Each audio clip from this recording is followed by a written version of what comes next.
Okay, folks, welcome back to Shadowlands. Going to do a state of for Brewmaster.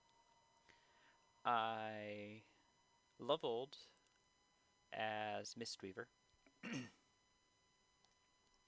Did mostly Battlegrounds, a few dungeons here and there. And then a little as Windwalker at the start of the Covenant campaign, and then switched to Brewmaster. So, Mistweaver and Windwalker pretty much play as you would expect them to. So, for the moment, I'm going to focus on Brewmaster. I'm going to go over the rotation, the talents, and then a little of the Covenant ability and the Soul Binds and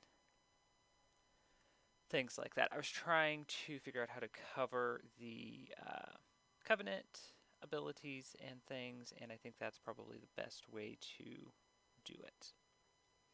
So the rotation is fairly similar to Blood Death Knight tanking.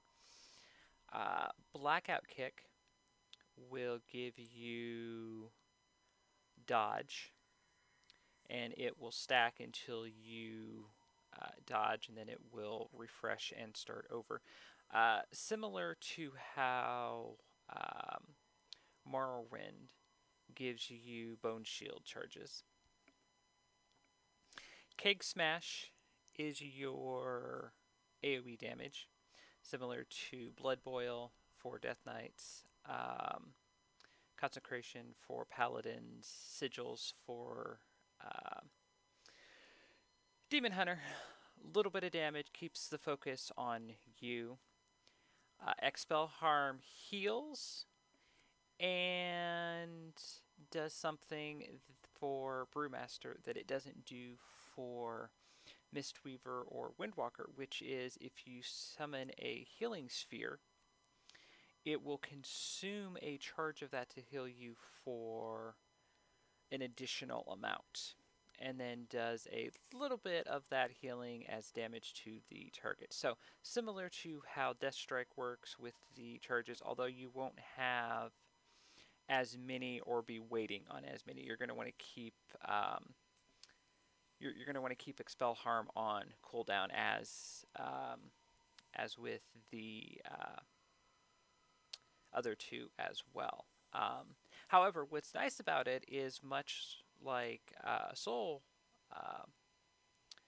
Fragments for Demon Hunter, you don't have to run to them. If you use Soul Cleave, it will consume them or collect them and heal you for an additional amount. So it's kind of nice. You don't have to run around into a sphere to get healing. You still do for I think you still do for something, but we don't use Chi anymore. So it might just be the healing spheres now. Might be thinking of Windwalker. And then Brewmaster doesn't have an AoE in the traditional sense of the word. You think like Death and Decay for Death Knights, Consecration for Paladins, Sigils, kind of target location kind of abilities. So what I've been using as an AoE is Breath of Fire because it works in combination with Cake Smash. It does work in kind of a cone in front of you. It's not a true AoE. Spinning Crane Kick would be better if it wasn't channeled. If you use any other ability while you're using it, it will stop working. So not exactly ideal, and it really doesn't do a lot of damage as most AoE abilities in the game don't. So those four are pretty much your basic damage rotation, you're going to want to keep at least the first 3, if not all 4, on cooldown whenever possible. You can't really run through the rotation. They all have a um, slightly different cooldown. So something should be off cooldown. By the time you get to 1, there's been a couple seconds for the the one before. Other than that, as far as your damage reduction abilities, you have uh, Celestial Brew, which gives you a shield, basically. So, again, very similar to how Blood Death Knight works. You get some healing and you get a shield. You're going to want to keep this on cooldown, especially in dungeons. Elite fights, boss fights. If you pulled too many mobs, I didn't have too much of an issue when I was doing the Covenant campaign. However, tanks don't typically have a lot of DPS, so you can pull too much, and if you don't burn them down quick enough, it can get a bit dicey. So Celestial Brew will give you a shield for quite a hefty amount, actually. And then Purifying Stagger damage increases absorption by up to 200%. So Purifying Brew will clear 50% of your delayed damage with Stagger, increases the absorption of your next Celestial Brew by up to 200% based on your current level of Stagger. Now, it seems like you would want to use these in reverse. I've tried it, and for some reason it doesn't work all that well. This seems to work pretty well. You use Celestial Brew first, and then you use Purifying Brew. And if your Stagger reaches red, for anyone who's played Monk, you do have a little meter that goes from green to yellow to red. If it reaches red, it will actually proc Purifying Brew to let you know you need to clear your Stagger, which has only generally happened, as far as I can remember, in like a dungeon or something of that nature, something where the mobs are intended to be a little tougher and things like that. And usually it's not so much that you are in danger of dying, it's just you're taking a lot of damage, and it just fills the, however Stagger is figured out in the background. It just seems to push it to its max just right from the start. So, not too bad overall. They did make some changes. They changed mastery, so you don't actually use Stagger for your mastery. That's not the main focus. I had actually done some research for this. I only made 2 Stata videos. The first one was a beta video for Battle for Azeroth. I didn't really play Monk much in Legion. That was when they made the changes to Discipline Priest.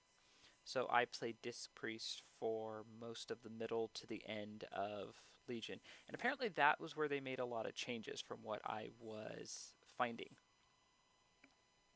So the mastery now is basically gives you dodge instead of trying to coordinate with your Stagger. So for each melee attack that you receive, or each time you use Blackout Kick, you gain stacking percentage of dodge until you dodge again. So if we were to go over to this training dummy here, and I was to hover over dodge, for some reason you have a base amount of parry, which, as you can see, I don't have any. For some reason it gives me parry. Critical Strike doesn't give me parry, as it does with other, I think it does with, or I know it does with Death Knights and Paladins, I believe. And then I believe it does with Demon Hunter as well, which is really weird because Brewmaster and Vengeance Demon Hunters are both leather. Typically, parry was a plate class stat. So I'm not entirely sure why this is on here. If you look at the dodge, my dodge, it is a little higher because they do have agility. Agility does increase dodge. Regardless whether you're a tank or not, agility always does increase dodge. As far as I am aware, it has been that way for quite some time now. If I was to hover over it and then use Blackout Kick, you'll see it start to stack here. There you go. You see it's starting. And I have seen this over 100% when I was playing around. There's 50%. So by the time you get to about 50% of any stat, you are getting about the best benefit you're going to get. Everything else from here on out is just a minor minor improvement, and there it's over 100%. So I have 127% dodge. So basically nothing is going to affect me, or if it is, it's not going to affect me that much. Now, when this resets, as you just saw, it will basically cycle through again, and then you will use Blackout Kick again, and just kind of keep running through your rotation. That's why I said these four are pretty much going to be the only ones you're going to use. The one difference between Death Knight and Monk, of course, is that with Death Knight you are generating runic power. So you kind of have the option to use Heart Strike and kind of spam that to get your runic power down. With Brewmaster, you have energy to start with. So what I've noticed is if you use Tiger Palm too often, it will actually drain your energy too much, and then you don't have enough to use for anything else. Blackout Kick doesn't use a resource. Cake Smash, Expel Harm, and I guess it's just those two. Yeah. It will drain your energy too low, and you won't be able to use, won't be able to keep cycling through your abilities, and then you're just sitting there and you can't do anything. Because you have no energy for anything. You can't use Breath of Fire doesn't use a resource. Cake Smash does, and you kind of want to use them in combination. Breath of Fire also puts a dot on the target as well. So if you can get that extra benefit, it does help. Aside from that, they did remove some things. They claim they renamed Blackout Strike to Blackout Kick. From what I can tell, they just removed it. This is the same Blackout Kick you have as Windwalker. In changing that, they do let you dual wield again, which I am excited about. If you go to weapon skills, they do let you dual wield again as Brewmaster. That went away in Warlords, I remember, because that was one reason why I played Brewmaster, was it was the only, aside from Guardian Druids, and I think they typically used pole arms. Not entirely sure, never really played a Guardian Druid all that much. But from what I have seen from Guardian Druids in dungeons and raids and whatnot, typically they've used a pole arm. It was the only class you could dual wield with. Now, at the time, you got different enhancements depending on what you had equipped. I want to say it was like two-handed, you got critical strike, and if you dual wield, you got like a haste, so much of a percentage, like a 1, 2, 3% increase to that stat. Um, that seems to have went away. Um, you don't get that anymore from what I can tell. I haven't actually dual wield anything yet. I've ran some dungeons trying to get some one-handed weapons to see. The one-handed weapons that I have for Windwalker are horrible. They were horrible in Battle for Azeroth. I never switched my spec over because it was the only spec that I could dual wield, and I typically never did anything as Windwalker, and I typically didn't play Brewmaster much past leveling. Um, and so, of course, Windwalker, nothing really. Windwalker uses an entirely different set of equipment. The only other state of video I made to finish my thought was a max level or video at 120, just going over some of the kind of my impression of Brewmaster, and then some kind of thoughts and tips, if you will, on the talents and things like that. It wasn't an actual kind of state of video. So there was kind of it was kind of a gray area there when I started actually playing it and actually noticing some things had changed. Aside from that, they took away guard. They've replaced guard with celestial flames. Drinking from brews has a 30% chance to coat the monk with celestial flames for 6 seconds. While celestial flames is active, spinning crane kick applies breath of fire, and breath of fire reduces the damage affected enemies deal to you by an additional 5%. So that is a generous 30%, and it kind of reminds me of Spitfire, because in the max level video I did, this was kind of my main complaint. Was it says Tiger Palm has a 25% chance to reset the cooldown on Breath of Fire. So in theory, about 1 in 4 times you use Tiger Palm, it should reset it, and it does not. I had taken this by default when I had switched over. This was what I had. This is the only talent I've changed. And as far as I can tell, it just never procced.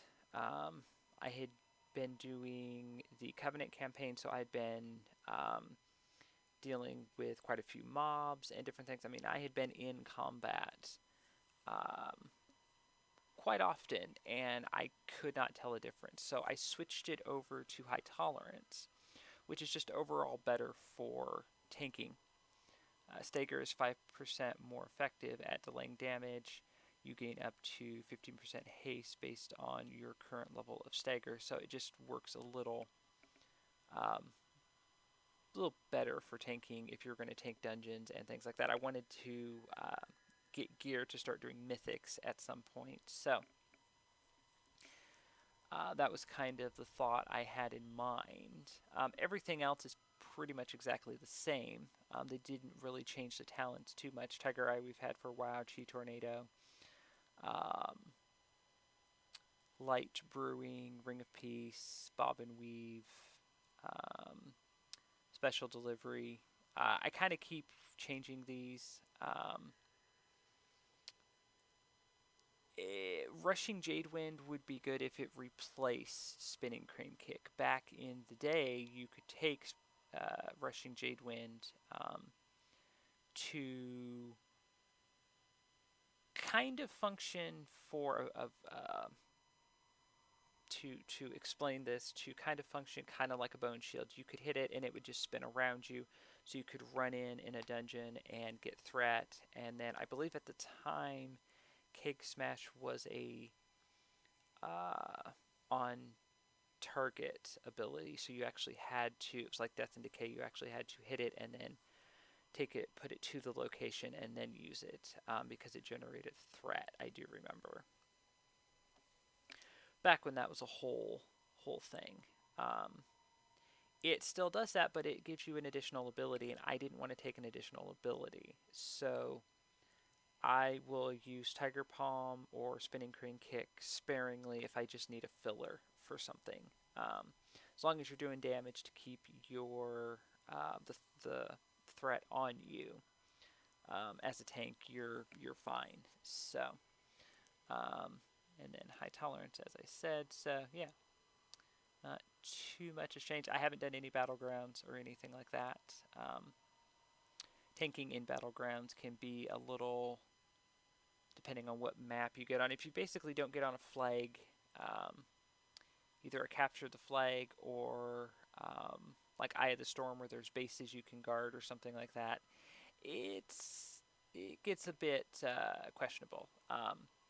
Although in the last couple, at least the last expansion, if not the last two, tanks have become a little more viable. I've actually seen games where I think it's Death Knights and Paladins have finished like pretty high on DPS. So if you take the right combination of abilities. As far as what abilities we do have, pretty much these are going to look familiar. Pretty much everything we've had since Death Knights or monks, excuse me, have been in the game. I don't believe Purifying Brew was a baseline ability, or if it was quite a while ago. I do remember there was a time where Mistweaver didn't have it, if I remember correctly.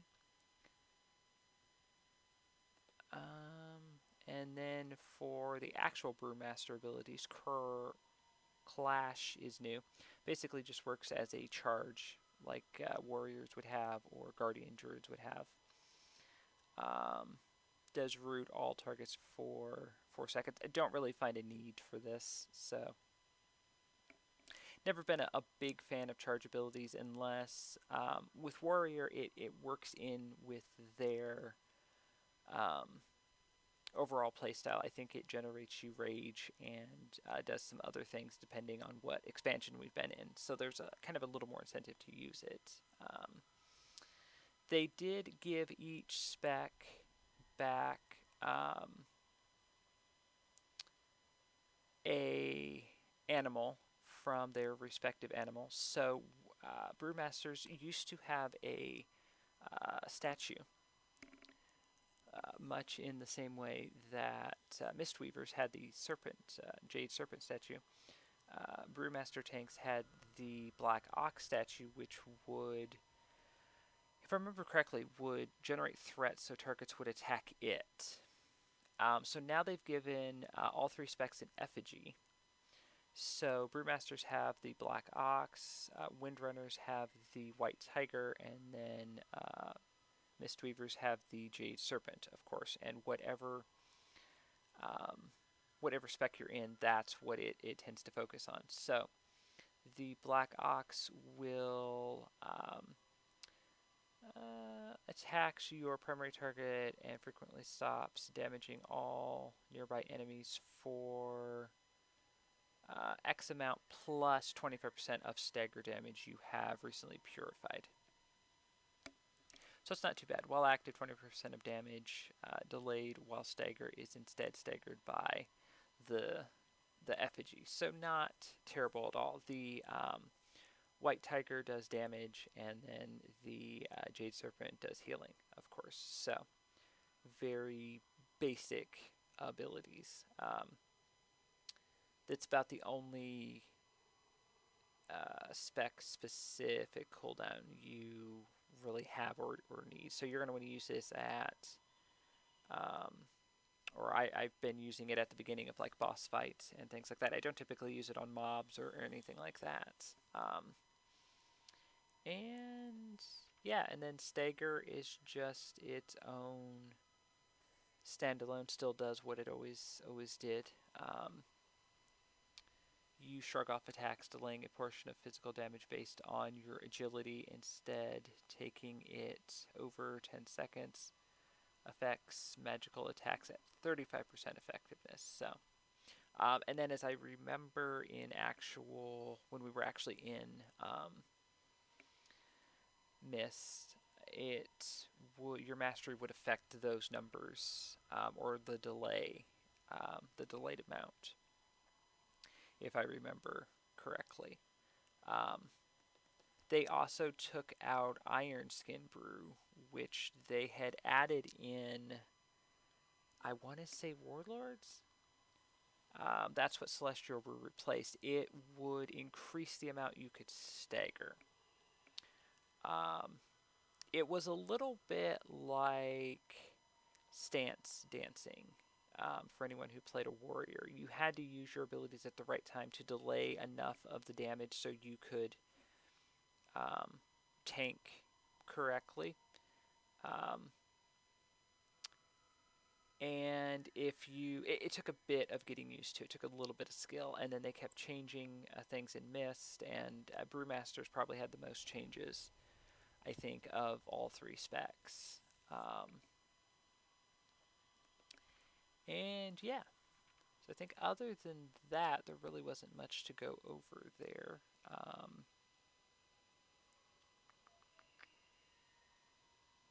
Yeah, so let's go look at our soul binds.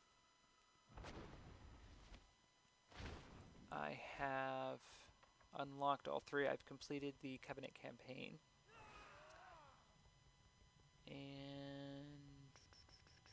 yeah.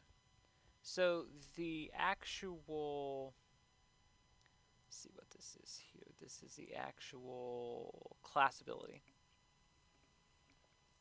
So you strike the ground fiercely to expose a feline for 30 seconds, dealing X amount of nature damage up to 5 enemies and restoring X amount of health up to 5 allies within 30 yards.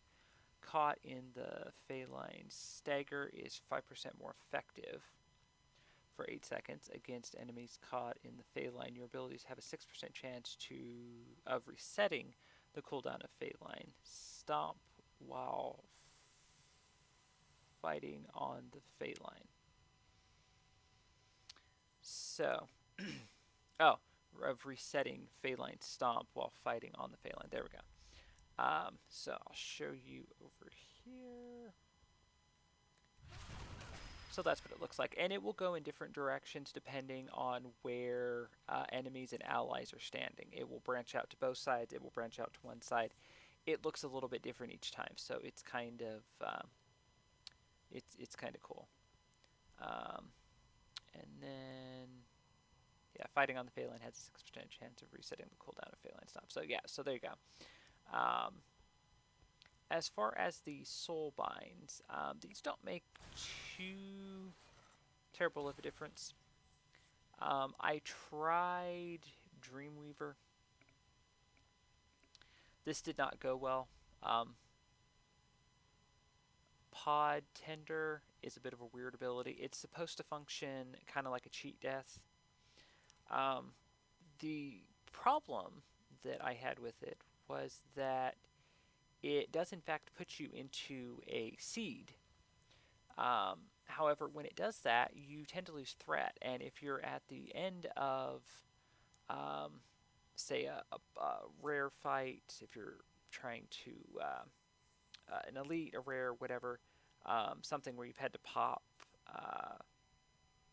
some abilities or something like that, you'll lose threat. It'll go back and reset, and you have to start all over. So that happened to me a few times, and I said, okay, I've had enough of this. I'm going back to the first setup I had here.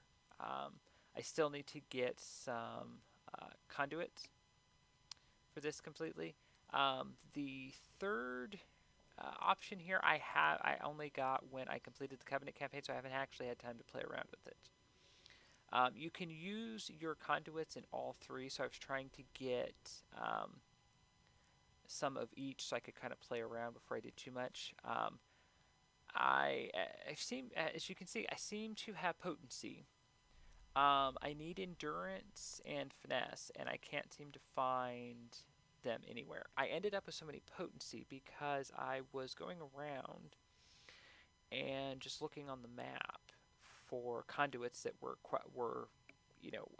quest rewards, and just running around to the different zones to do that. And this is what I ended up with, was more potency than anything else.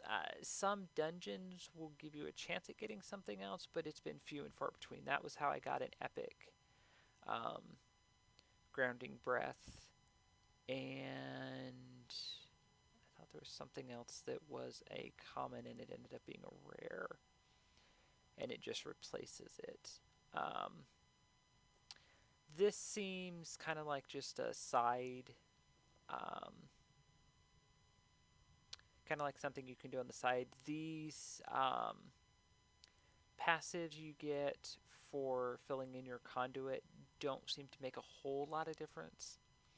Um, it's kind of nice they're there. I suppose they are somewhat class specific. Some of them are. Some of them are just universal for all three specs.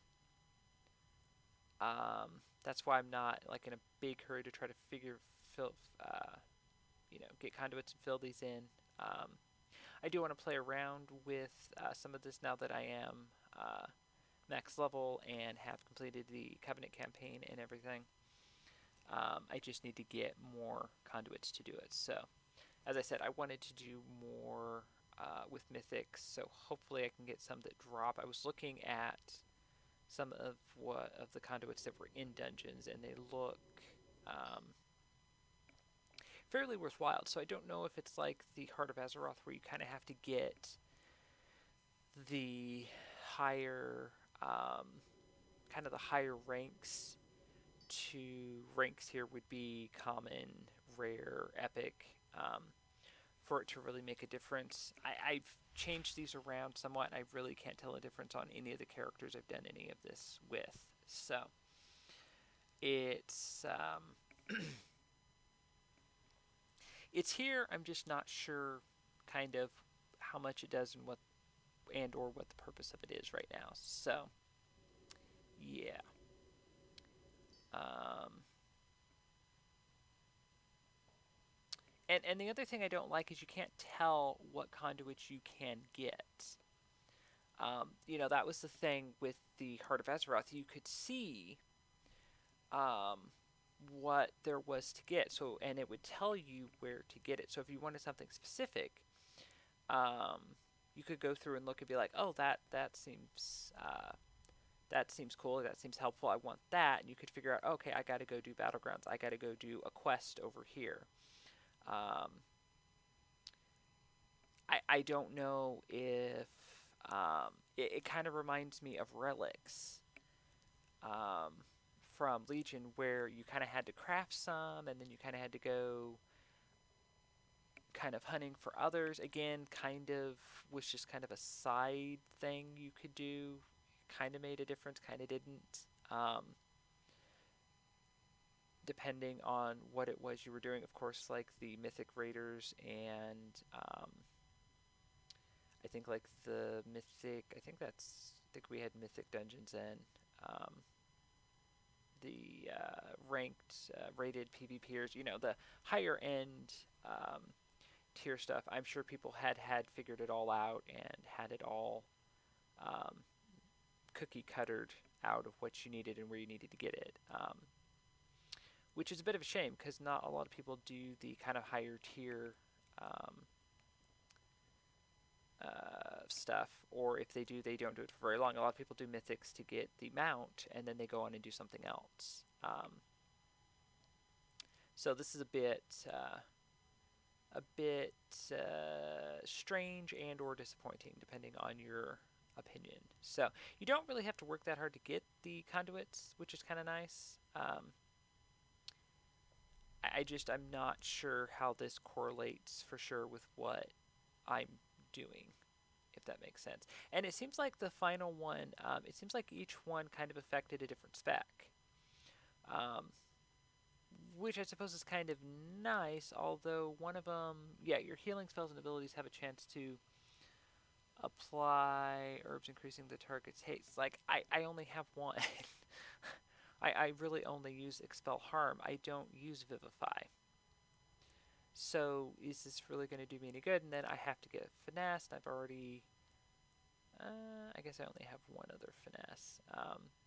But this involves Transcendence, and I don't really use Transcendence that much as Brewmaster. So there again, like, do I just put this in here just to get this? Like, and then it has to be unlocked by your Renown rank as well. So it's just, yeah, it's here. I'm just not sure we really knew what to do with it for sure. It kind of seems like the last few expansions, they really wanted to do the Titan thing that they tried to do with glyphs. And it seems like they keep trying to do that. Like each expansion, they try to do some form of that, and it just kind of ends up being... It's this little stuff that kind of ends up kind of taking away from the overall experience. Sounds a bit cliche, but for lack of a better term, your overall, I guess, immersion. Because now I'm focusing on this, and I'm not entirely sure why. Rather than just being like, okay, I've got my gear here and my abilities, now let's go do this or that or something else. So, yeah, kind of an interesting use of unlocking followers, because I'm pretty sure you get these as followers as well. I have not done anything with a mission table to know if it grants you some kind of benefit with them. I've just kind of gotten out of the habit of doing anything with mission tables. Didn't really do much with them in Battle for Azeroth. That was kind of the first expansion I didn't. So, yeah. So there you go. I think that's probably quite enough rambling about that. And I think that's pretty much it. So, overall, not bad. I'm enjoying Brewmaster quite a bit. I have in the past, and it's good to see they made some changes that makes the class a little easier to play, so you don't have to think about it as much. That's probably my biggest complaint with tanking at times is it takes so much focus that you don't always feel like doing it. Now, I suppose there are some people who would say the same thing about healing, and then the other side of that is I've done so much healing that it's like second nature to me, depending on which healer I'm on, and I suppose some people would say the same thing about tanking, and there are some